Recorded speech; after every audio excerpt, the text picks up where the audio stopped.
got Jaden Anthony to his left. Anthony, back to Solanke! The birthday boy gets a birthday goal. And Dominic Solanke just can't stop finding the back of the net.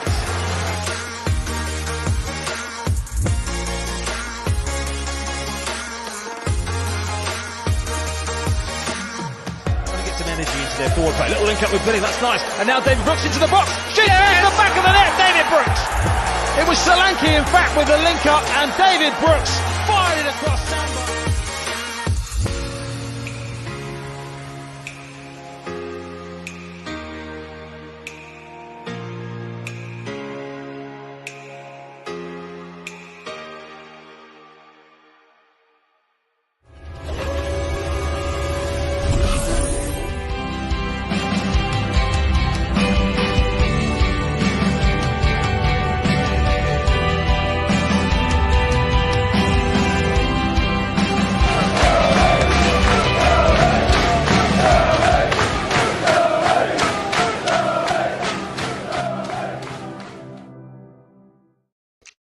Good evening, everyone. Welcome to Cherries Red Army. It's Friday. There's no more international football. Championship football is back tomorrow afternoon, and Bournemouth take on Bristol City. We're going to get into it. We've got guests backstage. Ben, the Bristol City opposition fan, he sends his apologies. Unfortunately, he can't make it now, but we have a better guest coming on. He's going to give us some inside knowledge, so you don't want to miss it. Make sure you stay with us. And we want to know who's currently joining us on this return. Let us know in the chat wherever you are around the world. Connection, I apologize if the connection's a little bit dodgy at the moment. It will improve, I promise you. But let's get into it. First of all, Cherries Red Army, we're trying to get to 900 subscribers. We are 10 games away from this season ending. So please hit that subscribe button if you are new to the channel. Also, what does really help is if you hit the like button. That helps this video grow across YouTube. So at some point in the next hour, please do hit the like button. And we're going early with this special mention. We can only do these live streams and get involved like this because of our channel supporter members or anyone who donates to the channel. So thank you to those channel supporter members, including Roy Frampton, who became our newest channel supporter member today. You can donate or become a channel supporter member by visiting buymeacoffee.com/Cherries Red Army. Also in the description, we'll really appreciate it. So let us know where you are. It's the Cherries versus the Robins. Should we get into it? We got our guest backstage. Let's do it.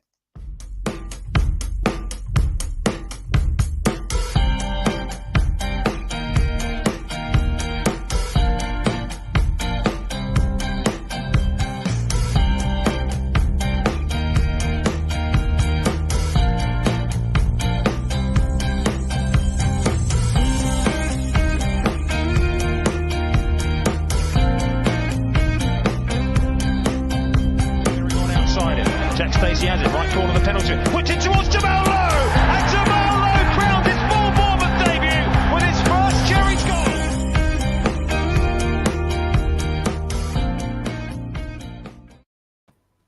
And the team is back. Coming first of all, no more international football. It's championship football from here on in. Aaron, how are you? Yeah, very good, thanks. Nice to see you guys. Not too bad. Not sure where Steve is at the moment. There's a lot of work to do behind you there, Steve. How you doing? Yeah, you have to accept my apologies. I'm currently sat in a half-completed extension because it's about the only place I can get any peace and quiet at the moment.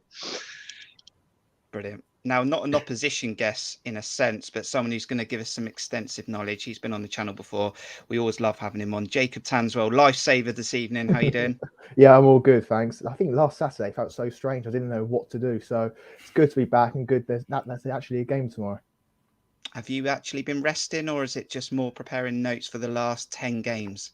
Well, today was supposed to be my day off, but I ended up doing 4 or 5 pieces. I'm really excited about the next 10 games and I'm sure we'll come on to it, but I just think it's just a great opportunity for Bournemouth and just their supporters just to enjoy it really, because I think the cushion's fantastic heading into, what should be really a pressurised month. Interesting and exciting. I agree. We got Chris Hubble this evening. Mark Singleton, Cherries Red Army supporter member. Mark Cole, hopefully see you there tomorrow. We got Jacob up the Cherries. Sammy Morgan, Cherry supporter member. We've also got Heather. How you doing, Heather? Hope you've had a nice break. To you all. Cameron's also joining us. Nick Osborne and Liam. He's currently joining us as well. But we need to go back a bit then, Aaron. Let's start where we always start on these match previews. That was Bournemouth's last match. It was an exciting one. We almost didn't want an international break. And Bournemouth went to a team that was close to them in the table, destroyed them. Comprehensive 3-0 win. We've been saying it all along. We can play football if Scott Parker allows them to. Yeah, it was a brilliant performance. It's great to be there. I think, we all thought before the game that Huddersfield would come at us. And I've said time and time again, I think you can debate whether, it's Scott Parker allowing him to do it. But I think teams who come and play and try to go toe-to-toe with us will inevitably win the game. And that's been proven quite often this season.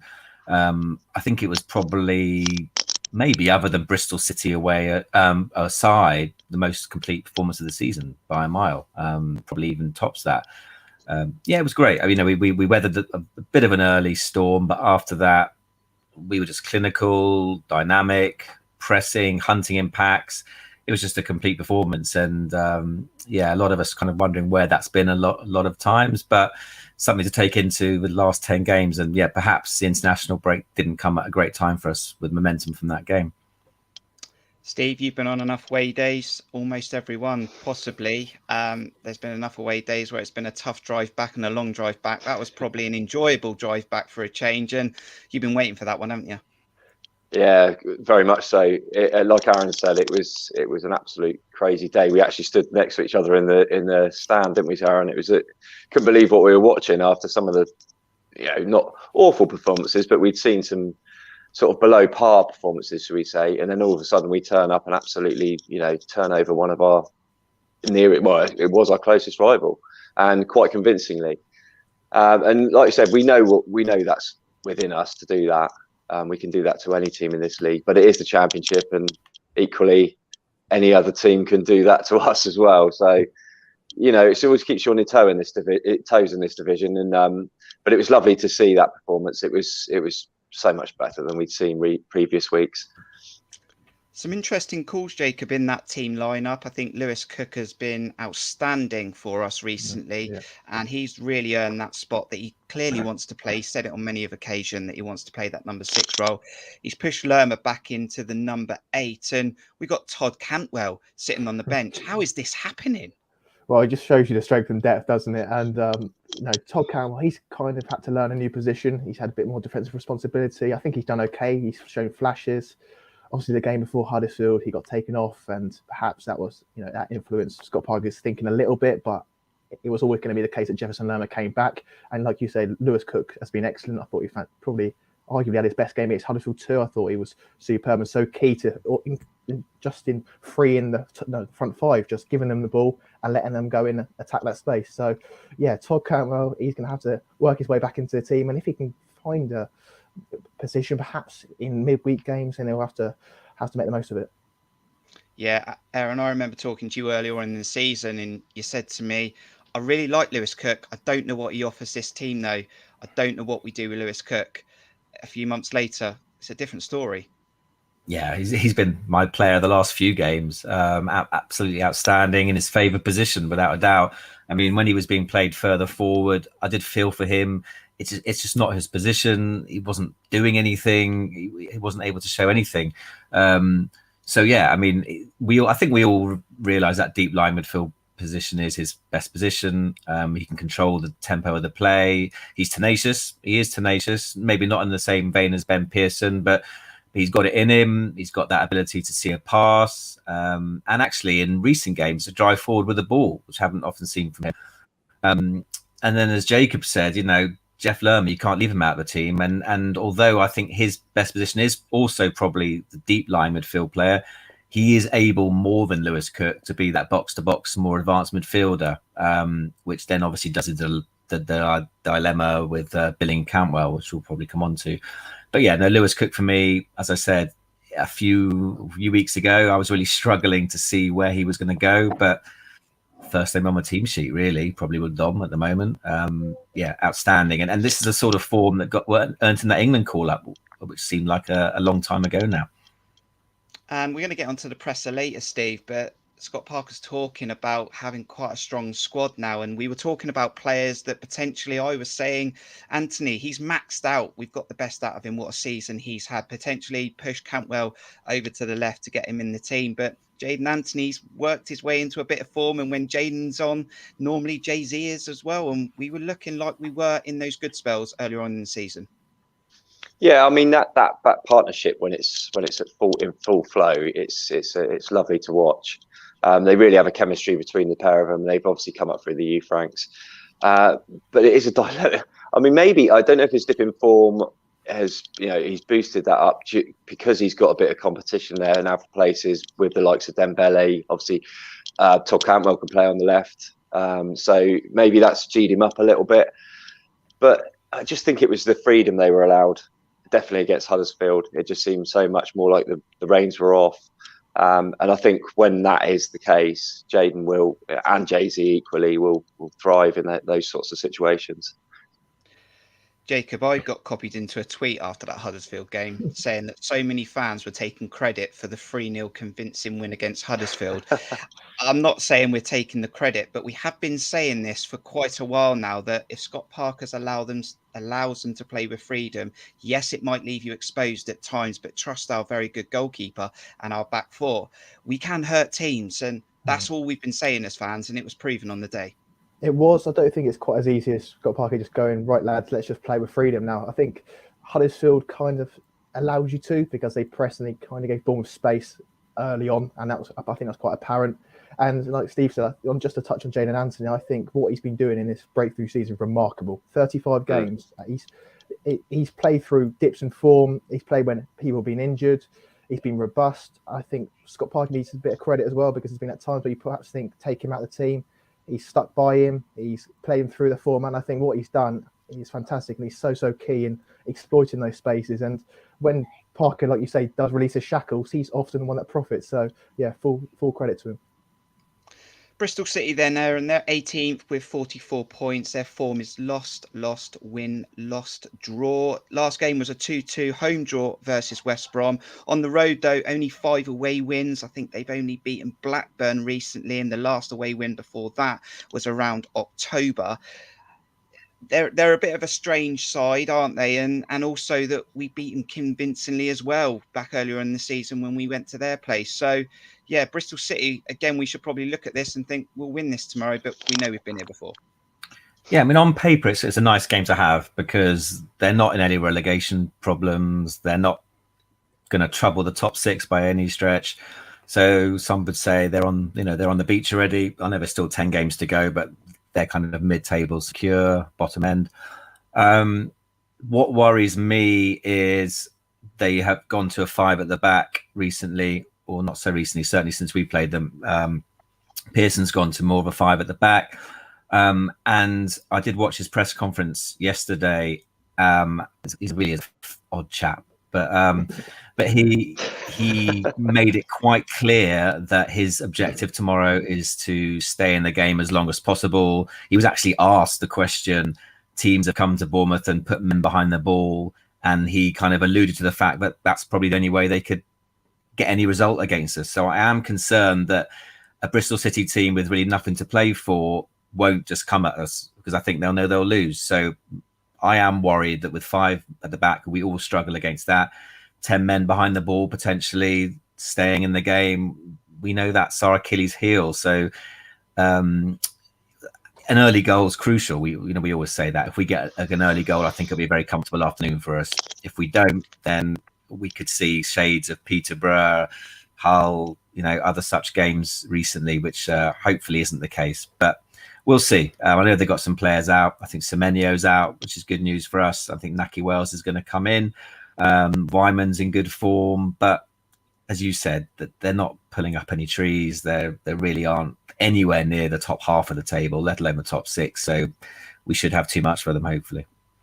They're not pulling up any trees, Jacob, but they got Andy Wyman on 18 goals and 9 assists. There's an opportunity there for Bristol City to potentially score, considering that 69% of the games they played in this season, both teams have scored. That's the highest of any team in the league. There is, but what I've been told from Bristol City, a few journalists now, that Andy Weimann might actually play right wing back, and that would be a surprise, given I think wing backs, I think that's certainly their weakest spot. I know Pearson's changed for 5 at the back end. One of the downsides to that is they haven't really got an out and out wing back. Semenyo, like Aaron said, is key, and he's a massive miss for them, because I know a lot of big championship clubs are looking at him. They were looking at him in January. I think the price was pretty excessive. They're looking at him probably in the summer as well. So I think that'd be really key for Bournemouth as well, because he's got pace and Bournemouth can stop those counter attacks. And if they can stop those counter attacks, they're going to keep sustaining attacks. And you hope they'll be able to break down Bristol City rather quickly, because if they do, I think then the shackles will be released. But yes, really key. And if Andy Weimann does play right wing back, then I think that's a plus for Lloyd Kelly and Nat Phillips. Yeah, but like Aaron said as well, Steve, they've got 45% possession overall this season. They might come and allow us to have the ball. And I know that I've spoken to you at most games this season at home, and we've gone into half times at 0-0, and that's where teams have grown in confidence at Dean Court. Yeah, I mean, it's one of my biggest frustrations, as I'm sure it is plenty of other fans' biggest frustration this season, that we cannot seem to unlock that door when a team comes and low blocks us. It does sort of grate on me a little bit that, modern day managers, and, they don't seem to have an answer to something like that. I'm sure, I don't know the ins and outs of all the science and tactics that go on, but, you're working on this thing week in, week out. You'd think by now they'd say, well, we struggle with this. Let's try and implement something that can take it on, or, maybe let the opposition have the ball a bit more. Not try and bring them onto us, as it were. I don't know, but yeah, it is a frustrating situation, and I hope that we push on from the Huddersfield win, because that was a great win, and it'd be great to see that sort of performance at home in front of the home crowd. Is that easy to do, Jacob, to maybe say you have the ball for a bit and try and get them to attack you, to then open up those spaces and for you to create angles to then counter-attack? How easy is that, in your opinion, to do that when you're the top side? I think it's difficult, because Scott Parker trains this team in habits about knowing pressing triggers. And if you just say, right, from now on, guys, Gene and Nancy, you're not closing down, you're going to stay into a fixed shape, I think they'll kind of get a little bit confused and perhaps get caught in the middle. But in terms of how they try to approach breaking down low blocks, I think I did a piece a couple of hours ago on it. Scott Parker has been training in different conditions. Like, for example, giving one team saying you're 1-0 up, you're 2-0 up, 11v9, 11v8. The 8 sitting back and parking the bus, and then the 11, it's up to them. They've got the onus to try and break a team down. So it's not so much the system or the formation, it's more the mindset, and perhaps directing these patterns and saying, right, let's exploit this side, let's exploit that side. So they do train on it. Parkin does know that this is a massive weakness of Bournemouth at the moment, but it's not a quick fix at the moment.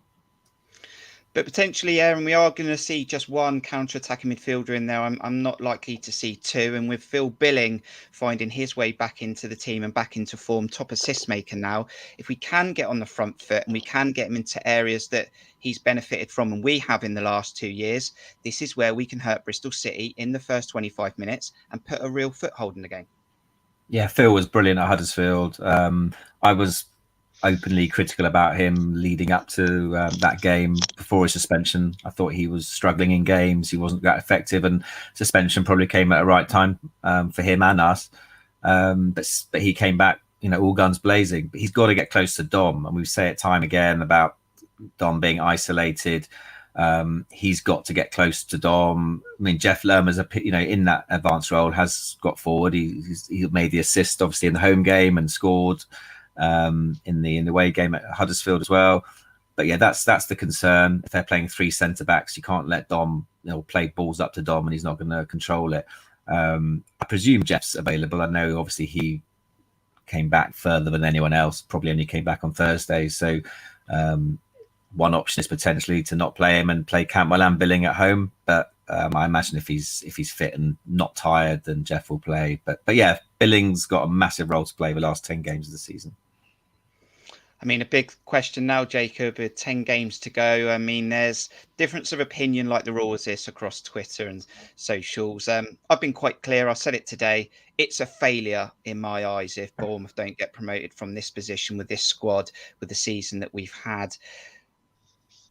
Some say it's disappointing. It would be disappointing and a disappointment. I think it's deeper than that. I mean, is it Bournemouth's to lose, or is it just to focus on one game at a time? No, I'm going to be honest. I think it will be a failure. You look at that squad. You see, even yesterday, the agents' fees paid, the amount of money that's spent, from Bournemouth, from Fulham, from West Brom, all these clubs that have been recently relegated from the Premier League. It would be a failure because the squad Bournemouth have got, even their second string team, I think would compete well in this championship under any manager that's worth their salt. So I do think Bournemouth need to get promoted automatically. I do question that if they, I don't think it's likely, but if they do go into the playoffs, I think it'd be such a, setback. I don't think they'll be able to recover from it, possibly.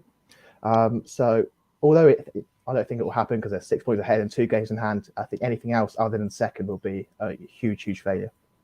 And Steve, through this international break, I've done loads of calculations. I've actually given more points to the other teams. I've actually been harsh on Bournemouth. We still go up. And this is why I'm sitting here, Steve, going, it's a failure. And I know that's harsh and people think it's such a harsh word, but they are professional footballers. They need to front it up. They're good footballers. Some of them are pre-Premier League players. And at the end of the day, this is a massive opportunity. We need to just take it now. And we need to hit it tomorrow. We need to go and beat, maybe 5-6 football teams. Yeah, I mean, it's an interesting one. I mean, I do agree. I think it would be a failure, but I wonder what it would have been like if we'd have done it the other way around. Sort of if we hadn't had that great start and been so far ahead, and then, then lost it all, and it's all got a bit nervy. If we'd have done it the other way around and had a rubbish start, and then we sort of built up and then got ourselves into this position, then would we be saying the same thing? I'm not so sure, but. Yeah, I agree. From where we were, I mean, I don't know how many points we were clear of Fulham at one point, but it was quite a few, I believe. And now, what are they, 14 odd in front of us? I mean, that tells you all you need to know about the Championship. It's how rough and tumble it can be, and backwards and forwards it can go. So, but yes, I do agree with you. I think it would be a huge failure, and I do agree with Jacob. If we did slip into the playoffs, I don't see us getting through that. I think that will knock the confidence.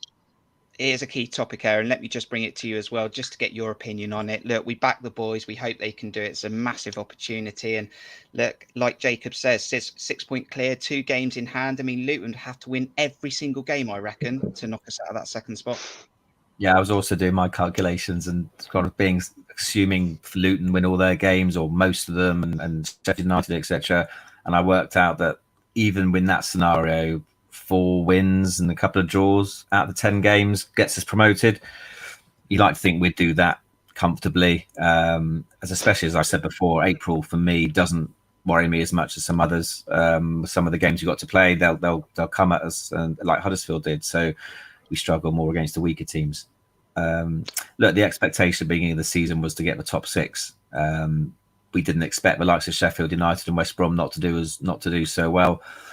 But the expectations changed, and in the here and now, of course, in this position, it would be awful to throw it away, because that's what it would be. It would be throwing it away. But we know the Championship's hard, and you've got to take one game at a time. So, I think that when we beat Huddersfield, a lot of us were saying, well, that's it now, because they were our closest threat. There was a 6-pointer. We got games in hand, but then you sort of think, I don't know how they're getting on tonight. Assume they win at Hull. Then they're kind of back to 3 points behind us. So, yeah, we take one game at a time, especially with the run we've got. Fantastic. Jacob, I know you're busy, but we're just going to get your thoughts on that press conference with Scott Parker. He looked relaxed. He said he let the boys have a little bit of chill out time during the international break. The squad's looking pretty healthy. We've got Kiefer Moore out of that boot now. So, what did you take away from that press conference and Scott Parker going into this run-in? Well, a lot of players decided to go to Paris, didn't they, in the international breaks? I think they love Paris. I'm not sure where Scott Parker went, but I think he had a few days off too. But yeah, listen, I think the international break, I think perhaps came at a good time as well, because they can just relax. I think they had a few days off. I know Emmy Marcondes went back to Denmark, did a bit of charity work, and they can relax, take themselves out of the bubble, and realise that this is an opportunity now to go and enjoy themselves, because things aren't going to be as good next year if they get promoted. They're going to lose a lot of games. There's going to be difficult trips, miserable trips around. So I think it's a really, really good opportunity. And from an outside perspective, I don't think there's anything to worry about. I know that might be the kiss of death, but I just think the way Bournemouth are, I just think they'll continue to plug away. Perhaps might not be the most attractive brand of football. It might not always be Huddersfield, but I think they'll get the points that's needed. And hopefully, but even before the Millwall game at the end of the season, that there'll be a lot to celebrate. Jacob, he also had to give his robot answers, which was for Robbie Brady and Junior Stanislas. It's a ridiculous percentage of games that Junior Stanislas has played or barely played. And actually, when you look at his stats, they ain't bad compared to how many games he's played. But look, we all love Junior Stanislas, but you do look at him, he's going to get the comments, isn't he? But yeah. I don't struggle to see where he comes into this, considering didn't he play at QPR and get an assist that day? And that was about the last time he was on the pitch. He did, yeah. I think what they were targeting was he'd return to training after the international break. Obviously, that's not the case. Robbie Brady's fit. He's been training, full training for the last couple of weeks. He just can't get in the squad. But Junior Stanislas, it's just difficult, isn't it? He's had so many injuries and keep going back to the well every single time, knowing that, you know, when he does get fit, he's probably going to break down after 1 or 2 games. Yeah. So difficult. But he does offer something different. I know Scott Parker was a huge fan of Stanislas before he came in, and he was keen for him to give him that 2-year contract. Obviously, things haven't turned out the way it is, but you just hope that he can get on the pitch before the end of the season and really, you know, get his rewards, because he's worked so hard behind the scenes to, you know, with little reward at the moment. Was it 8 games in April for you, Jacob? You're going to be one busy person. You must be on the verge of wanting to hit the beach or Paris yourself. You're going to have to wait until middle of May potentially, but you're looking forward to it? Oh, I can't wait. I think I've enjoyed it ever since I took the role in June. I've loved every single minute of it, and however long this lasts, I just think it's been such a great season. The fan base, you know, for me, has been remarkable. I've covered other clubs, but this is such a tight-knit fan base. The people on social media, the people you see at the ground say hello to, I've loved every minute of it, and the busier I am, the more fun it is. So yeah, really looking forward to it. Steve, we hope this isn't the last time we see Jacob this season, but have you enjoyed sort of following Jacob on Twitter and the times he's been on Cherries Red Army? Yeah, absolutely. It's been a breath of fresh air, because I'm not trying to blow smoke up his arse, but I actually think we struggled with decent coverage, enough of it, and I've enjoyed reading many of Jacob's articles across the season, and very measured views and very informed views. So yeah, thank you very much, Jacob. I did want to know one thing: is it a company car you've got to travel around the country, or is it? No, not yet. Are you doing it on your own, Steve? Although I think next season, if Bournemouth get to the Premier League, then I'll have to ask for one. Yeah, helicopter in the Premier League, can you? Pardon? You get your own helicopter in the Premier League. I hope so. I hope I get the plane trips to anywhere further than Birmingham. So yeah. As this has turned into a Q&A, Aaron, for Jacob. I know you followed Jacob. When I told you about 45 minutes ago that Jacob was coming on, you were like, happy days, looking forward to this. Yeah, no, absolutely. Well, I apologise for driving Jacob mad on the personal messages for certain things. I just want to know what you feel about the next chapter of the mysterious Ethan Laird, and what's the deal with him? Because I mean, I was really excited when he signed. I can't believe Swansea are too happy about it. I cannot believe Manchester United are too happy about it. Do you think it's just that Scott doesn't rate him? It's not like we haven't got 2 good right backs ahead of him, but it just seems a real waste to me. It is, and whenever I tweet out before team news that Ethan Laird's not in squad, I just look at the reaction on Twitter, and you can see, I do find it funny at times. But yeah, I don't think Man United or Swansea are happy. What I gather is he signed. I don't think Bournemouth realised how long he'd be out and how long it'd take him to get up to speed. When he did get back to fitness, he wasn't fit enough. So I think that's probably where the bone of contention is at the moment. I don't think he's got the energy or he's got the dynamism to do what Scott Parker wants, and that is it at the end of the day. I think Parker does rate him highly, but go back to January, the deal was there to be done. Everything suited Bournemouth, and they got him because he was there available, and they thought, let's just get him now and let's decide whether he'll be the first choice right back come February. But it's taken him a while, and I don't think the injury setbacks at all have helped at all. And hopefully the international breaks, giving him some time to improve his fitness and hopefully impress Scott Parker. But you just think if he does feature in the next week, then I don't think he'll feature at all. The irony is for me that if we got to the Premier League, hopefully that, he's a sort of player that we would potentially need. We need that pace in the Premier League. And, ironically, he might be more suited to that. The likes of Smith, who I rate so highly, he might struggle in the Premier League. So that young kind of dynamic, quick fullback, but whether we'll get a chance to sign him after this, I've just got no idea.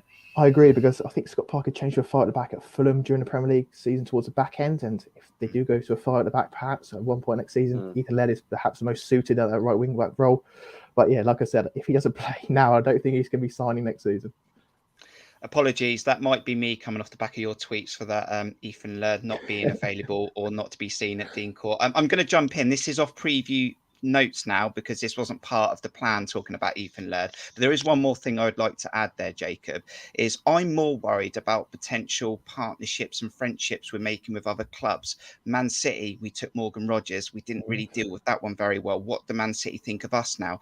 Man United are looking at us going, well, he was doing all right at Swansea. Now he's gone to you. He's barely featured, and he was the best fullback in the Championship before he signed for you. And as we go into the new season, potentially in the Premier League, where we've got a good relationship with the likes of Liverpool, that's what I worry about, is when we go calling, they might say, forget it. Maybe, but what you gather is Scott Parker's really highly rated within the coaching circle. You know, you saw even with the Bournemouth manager how highly he thought of him. And I think, in terms of coaching detail, he does improve players, and he does improve their understanding of the position. I think a lot of players have said that. Todd Cantwell said that. Jack Stacey, Chris Mepham, they've all said they understand their position and what they're required to do. So in terms of development on the training pitch, I think Parker's great, and a lot of Premier League clubs would see that. Obviously, with what happened to Ethan Laird and Morgan Rogers, clubs may think twice, but we'll have to see. I still think he could have played right back against Peterborough. But anyway, that's for another day. Jacob, it's been great to have you on, but we can't let you leave without getting a score prediction tomorrow. And I'm sure you're going to be there giving us all the info we're going to need for those fans not at the stadium. Do you know what? I think every single game I've said since November, I've always said Bournemouth are going to win 3-0, and I think they're going to win 3-0 tomorrow. Brilliant. Jacob, it's been brilliant to have you on this match preview. Thanks for joining us. You're a lifesaver coming on late, but have a good weekend, and we look forward to following you for the rest of the season.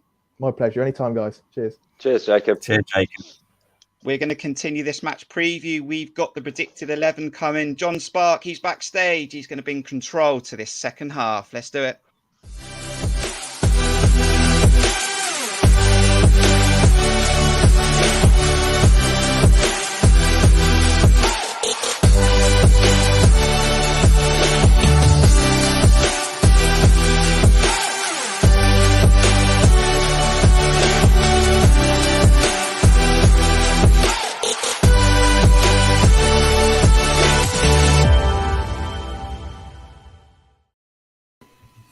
Make sure you hit that like button and subscribe. And if you hit that like button, Steve will return back to his position on screen. But whilst we wait for Steve, let's bring Jon Spark. Oh, I didn't make it. Match preview. You didn't make it. Jon, how you doing? We're back. No international football for the rest of the season. Yes, no international football. That hasn't stopped international football from taking some of the headlines today with the World Cup draw. But let's not get into that right now. Interesting you saying that I'll bring control to the squad. Is that am I the Lewis Cook of the team? I don't think that's quite true, because if anyone's going to dictate something, I think it would probably be Kirk. Fair enough. Fair comment.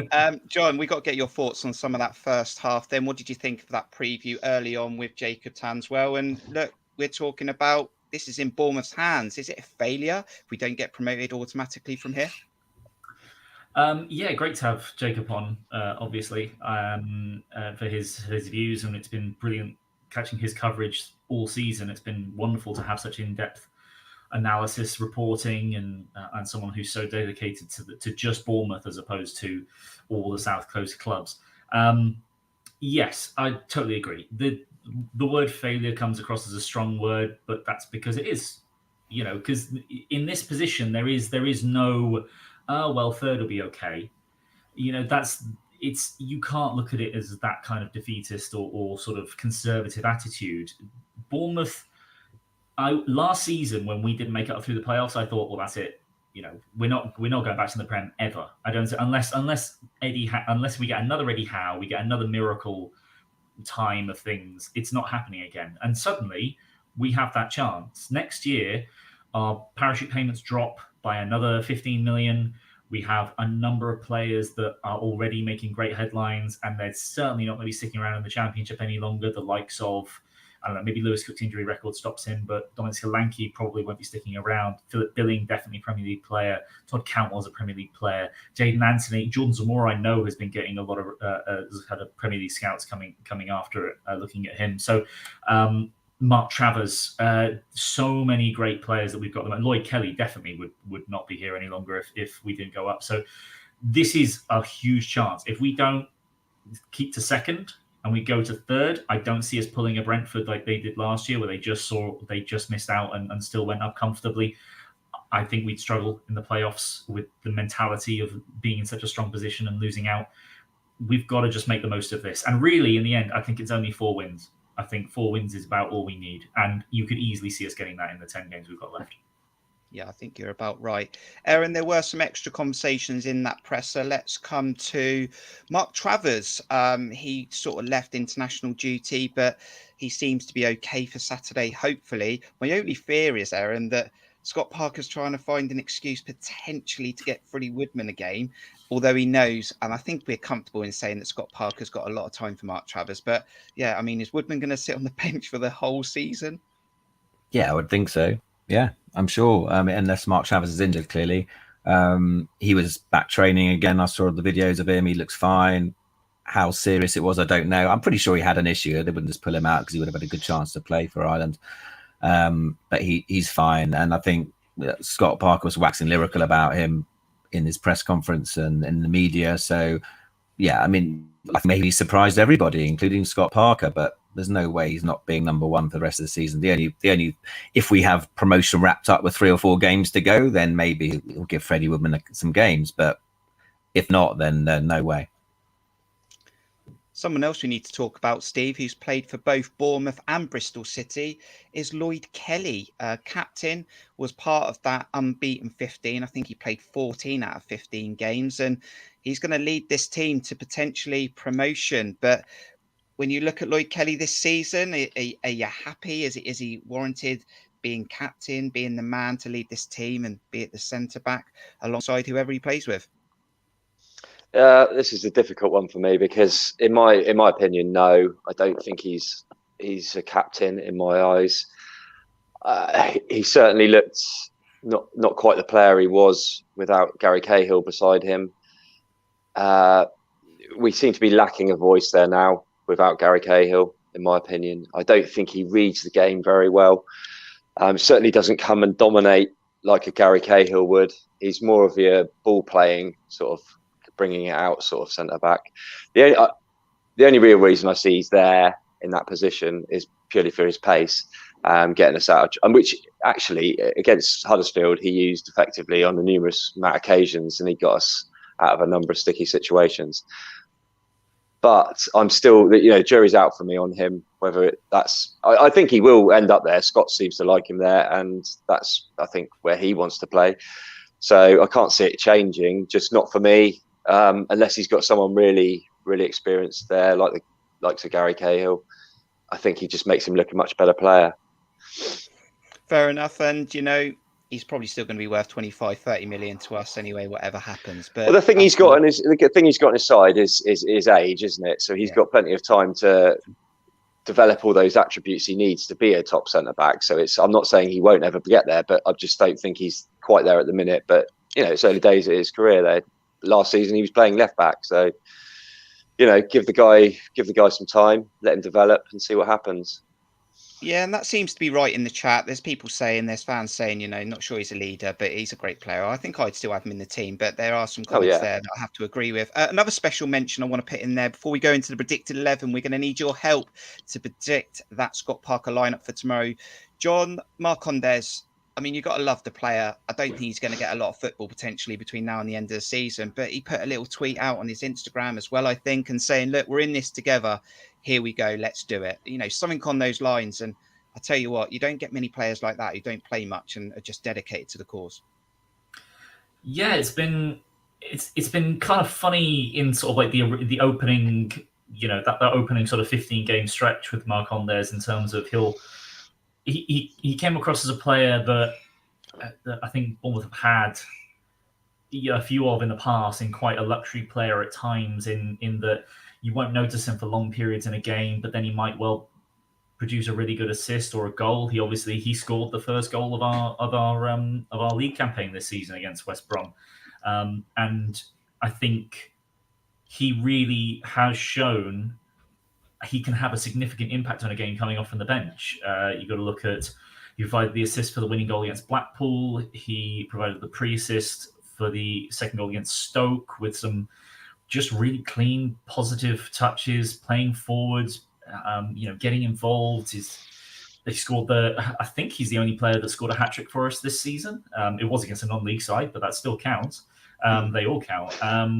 But yeah, he seems to just have thrown himself into the club completely, just from the get-go. He was Parker's first signing, was he not? As well, on a free from Brentford. Right. So they weren't even prepared for it because he was in like the old training gear. but yeah, I mean, just like his activity on Twitter, very active. Talking with fans. I think he's probably been the biggest supporter of the Ugandan Cherries. I would say certainly out of the players, from what I can tell. Obviously, Steve Cook was a big supporter of them as well. But yeah, just seems like such a positive character, such a great person. I can imagine he's the kind of person you'd love having around the training ground, just in terms of his positivity and being supportive of the team despite not getting much game time. And I think there have been games where we could have done with putting him in, but Parker has chosen to keep, say, an underperforming Philip Billing on the pitch instead.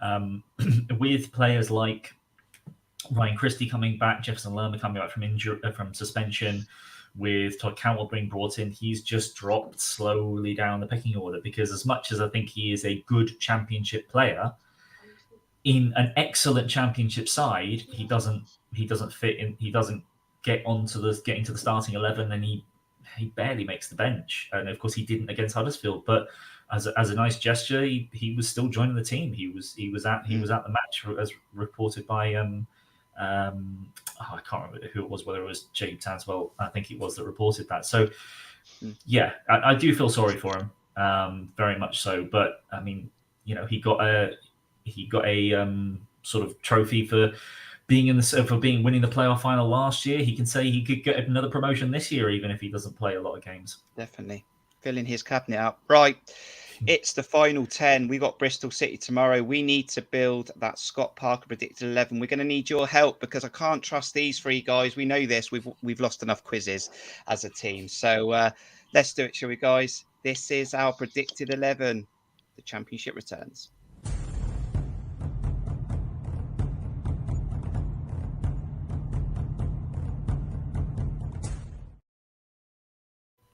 If he's fit, he's in. Mark Travers in goal, hopefully against Bristol City tomorrow. Right, Steve, this is your position on a field when you used to be able to play on a 11-a-side grass pitch. And I want back in the 70s.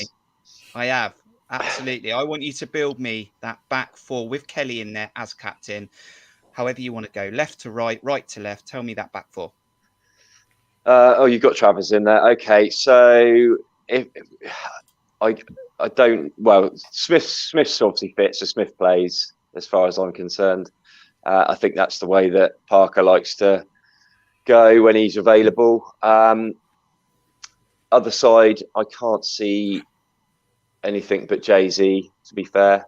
He was, that partnership with him and Jaden Anthony was good in the last game. Seems to be sparking a bit of a revival in the previous few games.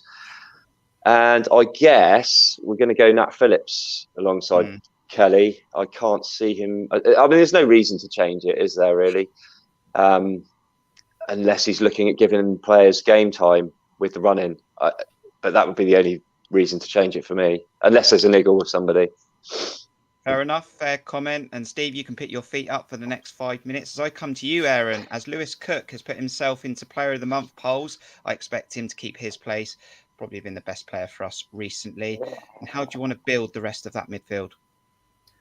I don't expect any changes from Huddersfield there. The only question mark is Jeff Lerma with his travelling back. I know he played very late, Tuesday night, Wednesday morning. So he probably wouldn't have flown back till Thursday. But he didn't. I mean, he played about 75 minutes, I think, of the second game anyway. So that's the only question mark. If he's a bit jet lagged, if he's not quite ready, then I would play Cantwell and Billing, I guess. But assuming Jeff plays, then Jeff and Phil for me there. As I said, we have got, as John said, we've got so many options there now, so much quality, but I don't see a reason after a 2-week break to change it. There will probably be lots of chopping and changing with the ridiculous schedule we've got. Playing Wednesday night and then Saturday lunchtime. So that's probably going to be a bit of chopping and changing there, but I can't see anything for tomorrow. If you're on YouTube, let us know your thoughts in the comments. The chat is open. It's very easy for you at the moment because everyone's just going same team versus Huddersfield. However, John, there are 2 positions that we need to fill behind our top goal scorer, Dom Solanke. Please put Todd Cantwell in. So Ryan Christie on the right is the easy one. And on the left, I mean, it's got to be Jade Nanton. Because, I mean, how can you not? With the team playing as they did, and they've had a rest, that combination down the left-hand side is exactly what we need. That's what got us started this season. As much as, we had the unfortunate circumstances around David Brooks, and we didn't have Ryan Christie at the start, and we had a lot of people out. All our best work came down that left-hand side in that triumvirate of Jaden Anthony, Jordan Zamora, and Philip Billing. And I mean, it was mentioned by Jacob earlier on. I mean, Jaden Anthony could well end up with a double-double this season. He's on 8 goals and 6 assists. That is ridiculous for a breakthrough season, really, as a left winger that no one really saw as being the consistent choice for a promotion-winning side in Bournemouth. We were all hoping he would start. I think every single one of us thought, well, at least Jaden Anthony's going to get like 6 games at the start of the season at the left wing. We'll see how he does. And then I think I can't remember which goal it was, but certainly when he scored that goal when he ran down Rob Dickey and passed it around the net against QPR, and I think was it the second goal against QPR when he put in a wonderful past finish, sort of almost a 1-2 with Dom Solanke, where he threaded the eye of a needle, timed it perfectly for Solanke to walk onto it and smash it in the back of the net. And I went, hold on, this guy's actually really good. He's just impressed us all so far this season. Yes, he's fallen into some bad form at times, but you can't expect him to perform for 46 games in a season. He's been fantastic. And yeah, as much as you might want Todd Cantwell to get a spot, Kirk, I do think that if he's going to replace anyone, it would be Lerma with a break. But I do think that given the performance against Huddersfield, we'll stick with that one again against Bristol City. I mean, let's not forget he's won the goal against West Ham at the Betway Cup. We've seen glimpses of it all, even all the way back then. Oh, Aaron, I do agree with that team. Does it not irritate you though that Todd Cantwell's on the bench? It really irritates me, but I do agree with that team. Yeah, no, I agree. I think I do agree with that team. There's no way that team, if all fit, won't play tomorrow because they had such a great performance against Huddersfield. You've got a player of Todd Cantwell's ability on the bench. You could save a lot, the likes of Dembele on the bench, others as well. But that's what the squad's for. And as I said, I'm pretty sure over the next 8 games in April, the likes of Billing and Cantwell might alternate because with the amount of pressing they do, the amount of running that Parker expects, I don't think they might have the legs for it. So, and when you've got perfect opportunities to swap them in and out, then I'm pretty sure some of that front 5, obviously Dom aside, might rotate. Some would argue against that for consistency, but I think the amount of games we've got, I think they'll all have a part to play. I mean, there is an argument there, isn't there? Consistency over potential game time that some of these players might need instead of them coming in cold if we get injuries for a bit of rotation purposes. I mean, it depends what Scott's opinion on it.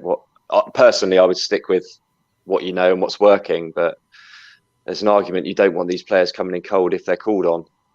No, I agree. And I think there is an argument as well. Of course, it's just the fact that we've got a hell of a lot of games coming up. We've got 8 games in April, and that's a hell of a difficult. They're just not going to be able to manage it, are they?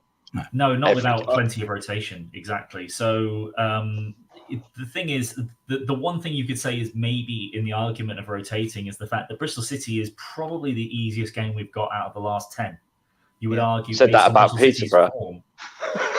Yeah, but we want to get the points. We want to make sure we get the points tomorrow.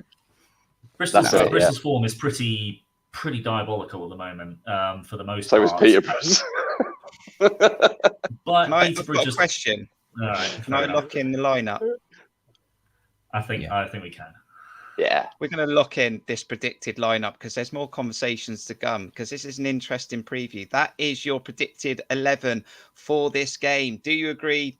Disagree? Let us know in the chat. If you weren't able to join us live, no worries. Let us know in the comments. But we got more to come, including those score predictions. Stay with us.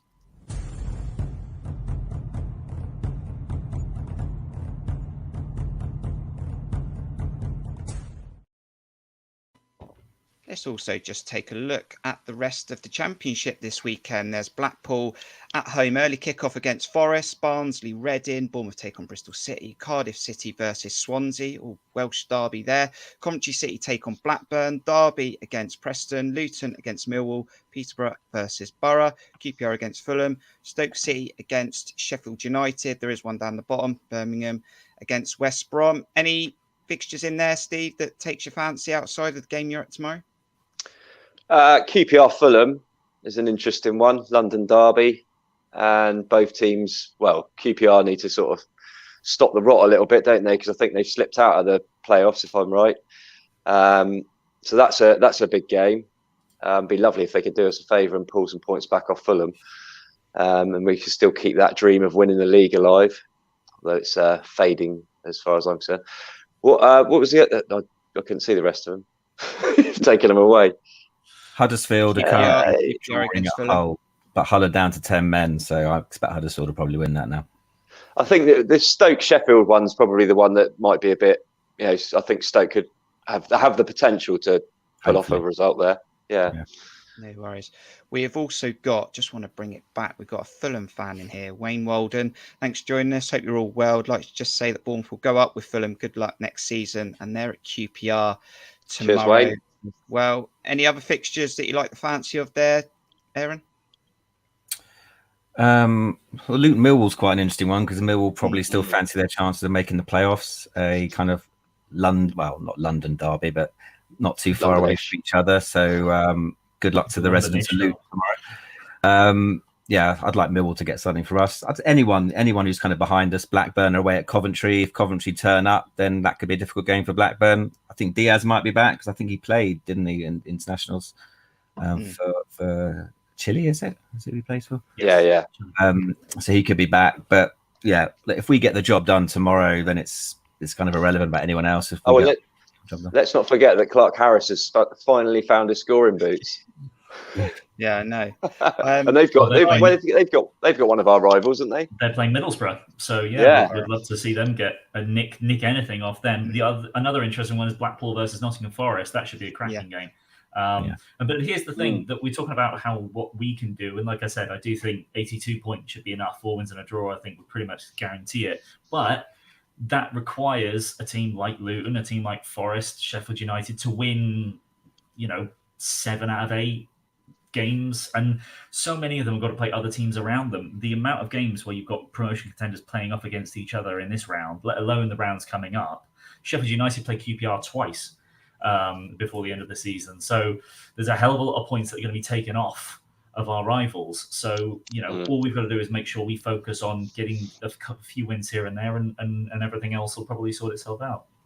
And we will be going to Sheffield United next weekend. But it's your time now to tell us how you're feeling ahead of this kickoff against Bristol City. We want to get your score predictions in the chat. You've got about a minute and a half, because bringing to these match previews between now and the end of the season, we're going to bring a fan of the week into it. We're going to get to know our fan base a little bit more. So you're going to think about your score predictions. We're going to watch our fan of the week, and we'll come back and we'll get the guys' score predictions as well in the chat.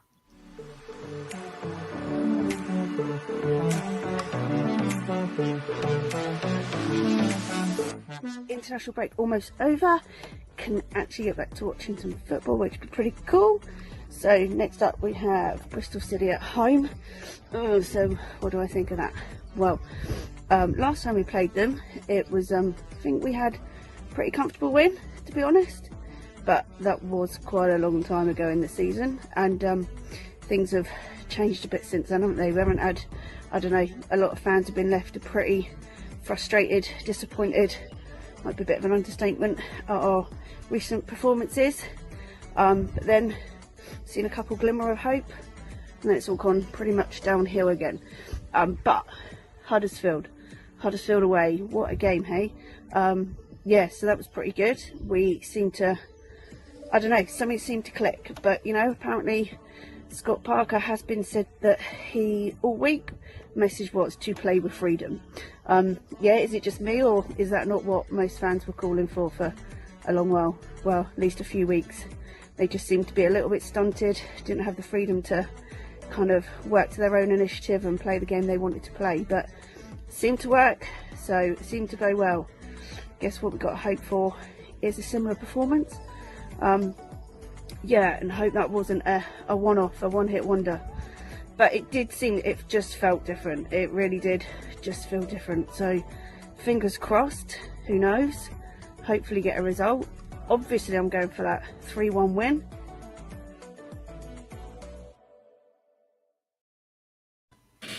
Thank you to Sammy Nell there. That's our fan of the week on these. I'm not having that favourite song.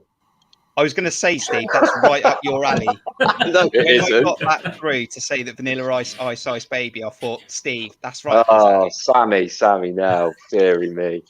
Thank you for that. Fan of the week, Sammy. Now let's go to score predictions then. How are you feeling ahead of this kickoff? We've got Ron the Pug. He joined us late, but no worries. You're with us now. And he's gone for clean sheet 2-0 to the Cherries. Brad Boy, he's gone for a famous Cherries Red Army 3-1. Jean, how are you doing? Cherries 1-0. Another clean sheet. Mark Cole going for a 2-0. We've got Chris Hubble going to enjoy himself tomorrow with a 3-0 Cherries win. Cameron's also going for 2-0. Seems to be a famous score coming through the chat. Sammy's confirming that scoreline from that fan of the week video. 3-1 to the Cherries. Mark is also matching that. 3-1 for the Cherries. Dom and 2 for Christy. Nick Osborne's going for 3-0. And Ron's just confirming his score 2-0. And Heather's also in there with a scrappy 2-1. How many nails will Heather have left come 90 minutes if that's the score? Right, let's go round the room. And as I go round the room, guys, it's the Brett Pittman derby. Raise me if you want to, if you have another player you can think of. Lloyd Kelly's already been said. John, what's your score prediction for tomorrow? How's it going to go down? Yeah, so I think if we go at it like we did against Huddersfield, then you could certainly see us pulling off a relatively comfortable victory. I think 3-0 is a realistic scoreline. Jacob Tanswell went with it for the 39th time this season. He's gone for 3-0 win. But I think in all likelihood, Bristol City aren't going to do what Huddersfield did. Huddersfield really sort of may have been in even not as bad form as Bristol City, but they just allowed us to just walk right through them. And I don't see Bristol doing that. I think they're probably going to set up in a deep block and just wait for us to try and break them down, which, as has been pointed out, we haven't done brilliantly against those sides.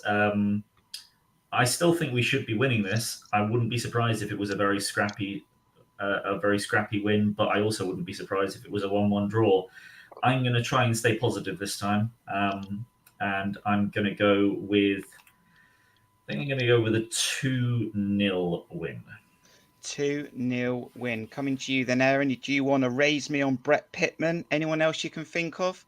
Played for both Bristol City and Bournemouth. Oh, I hadn't had a thought, actually. Put you on the spot. On the spot there. Score prediction then. Don't worry about it. Score prediction. Yeah, I mean, I concur with John in a way.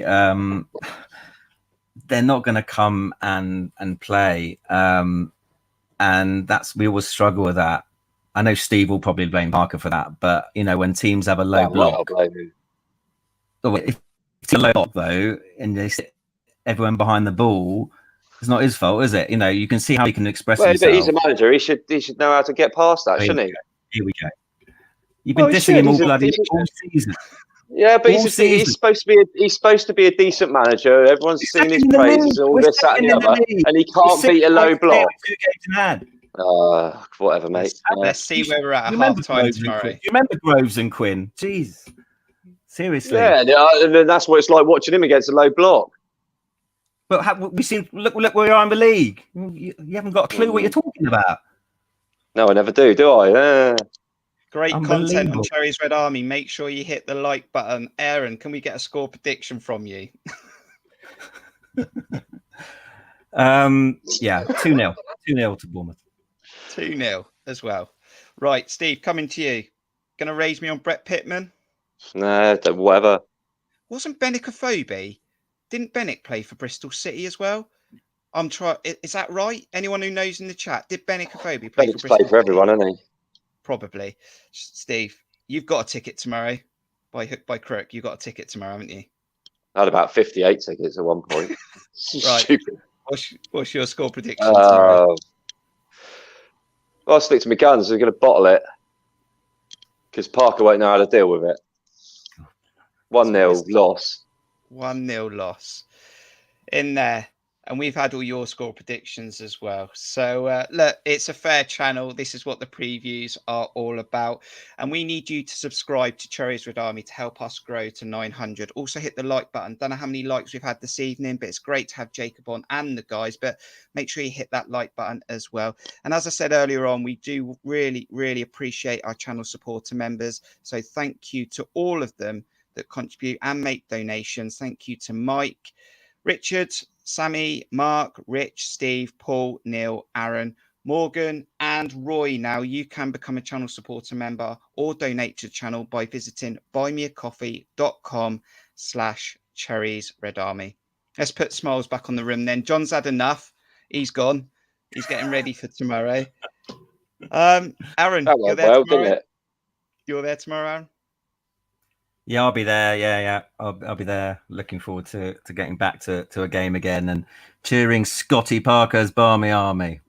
Barmy Army. I just want to put this little, just want to mention this. So Roy became a channel supporter member today, and there's lots of reasons why we do these videos: to reach out, to give you a platform, to be able to get involved and support your team and put your thoughts across.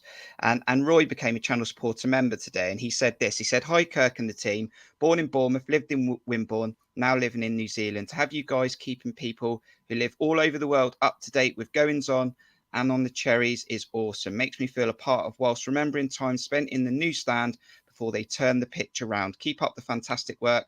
I, like many others, really appreciate time and effort you put in up the Cherries." And we really love those comments, don't we, Steve? Yeah, mate. Yeah. Sorry, I was a bit taken aback, but really appreciate. You can't debate on a show. You can't have a debate on a show. No, not obviously with you now. I can't. But sorry, was it Roy? Was it? Yeah, Roy. Yeah, appreciate it. I mean, he's come with nice words from New Zealand, and I'm sorry about that little outburst, but it was an April Fool attack. Oh, there it is. Oh, and I lost 4 viewers because of that. Whatever. You lost 4 viewers. We love each other, really. Do you know what? So there we go. April Fools, everyone. Don't worry, the team's not breaking up. We're all together. You've lost even more now. They know we're not breaking up. No. We're not like One Direction or anything like that. Right. That's it, guys. Spice Boys, isn't it? Thanks, Kirk. Look forward to seeing 2 of you tomorrow at least. And yeah, let's hope for 3 points. Steve is happy. Trust us, he's absolutely fine. No, I'm not really going for a 1-0 loss. That was just part of the act. I'm going. Can I have my real go? Yeah, go on then. What's your score prediction? Yeah, I'll go for a 2-0 tomorrow. I'm with the majority on this one. I think we'll be comfortable. Fantastic. And I'll see you all there, apart from John, I guess. Yeah. I'll see you at the next. I'll see you at the next away, John. Yep, Sheffield. Hopefully, I'll be there. I should be at Sheffield in a week's time. Looking forward to it. I've also got a ticket as well. And John, you replaced Jacob Tanswell for a cameo appearance. You've done very well in this second half. Thanks for joining us. Hope you look forward to the game, however you catch it. Yep, I'll certainly be doing my best to catch it as usual. But looking forward to it. Back to following our Cherries rather than getting having to suffer through England matches for 2 weeks. And busy period. Can't really get bored of this one. A game every 4 or 5 days for the rest of the season. Gotta love it. And up the Cherries. We hope to love it. And we'll have more content coming for you on Cherries Red Army, which is why you need to hit that notification bell so you know when content drops. We'll have a match day vlog at some point over this weekend with maybe Aaron and Steve all over the content as well. We'll also hopefully bring you a live match We'll be hugging in that one midweek for West Brom. So make sure you stay for that. And then we come back around next Friday for another match preview for Sheffield United. So as Jon said, loads of games coming. Loads of matches, lots of exciting moments, hopefully, for Bournemouth. But thanks to the guys. Steve, it's my outro, just to make you aware. Here I go. So when can I interrupt you? There we go. There it is. Now, it is always it? lets me down on my outro. What about now? Just mute him, Kirk. Absolutely. Good point. That's actually a very good point. Thanks for everyone who's joined us this evening on Cherries Red Army for this match preview. Bournemouth take on Bristol City. Should be comfortable. We know it's not that easy, but hopefully the boys can get it right tomorrow. We can get 3 points on the board, one step closer towards promotion back to the Premier League. From me, Aaron, Steve, and Jon, thanks for joining us, and Jacob. We'll see you on the next video. Up the Cherries. Up the Cherries.